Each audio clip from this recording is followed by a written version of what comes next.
story of Brianna Jay's mother, Esther, has touched us all. As a father, I can't even imagine the pain that she's going through, and I'm glad that she's with us in the gallery here today. Mr. Speaker, a year ago, the Prime Minister promised to bring NHS waiting lists down. Isn't he glad he didn't bet $1 grand on it?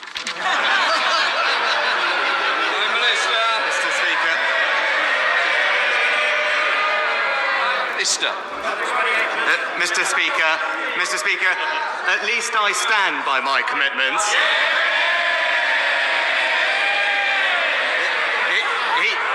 He's so indecisive, the only bet he'd make is an each-way bet.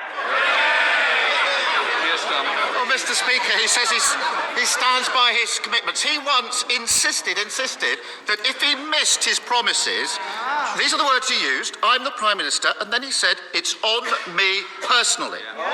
Today we learned from his own officials that he's the blocker to any deal to end the doctor strikes. Yep. And he's always, every time he's asked, he blames everyone else. So what exactly did he mean when he said it's on him personally if he doesn't meet his promise? Prime Minister.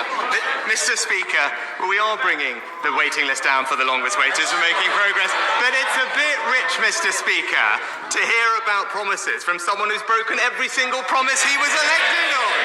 I mean, I think I counted almost 30 in the last year. Pensions, planning, peerages, public sector pay, tuition fees, childcare, second referendums, defining a woman. Although in fairness, that was only 99% of a U-turn. The list goes on, but the theme is the same, Mr. Speaker. It's empty words, broken promises, and absolutely no plan.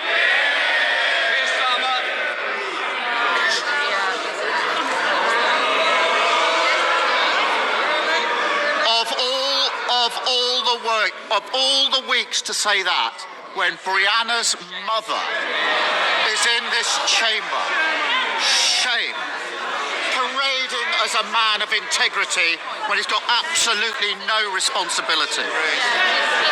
Absolutely. Of all... Either side. I think the member's getting carried away. Can I just say that our constituents want to hear the questions and they certainly want to hear the answers. They don't want to hear organised barracking. So please, I want no more. Keir Starmer. I think the role of the Prime Minister is to ensure that every single citizen in this country feels safe and respected. It's a shame the Prime Minister doesn't share that. I welcome the fact that he's finally admitted that he's failed on waiting lists in the NHS. I also welcome that he's finally acknowledged the crisis in NHS dentistry. He's calling it a recovery plan after 14 years of Tory government. What exactly does he think the NHS dentistry is recovering from? Prime Minister. As ever, Mr. Speaker, he seems to convene... Certainly not having enough of the front bench either. Please, I want to hear it. The election fever, I'm hoping, is not coming tomorrow, so let's not behave as though it is. Prime Minister.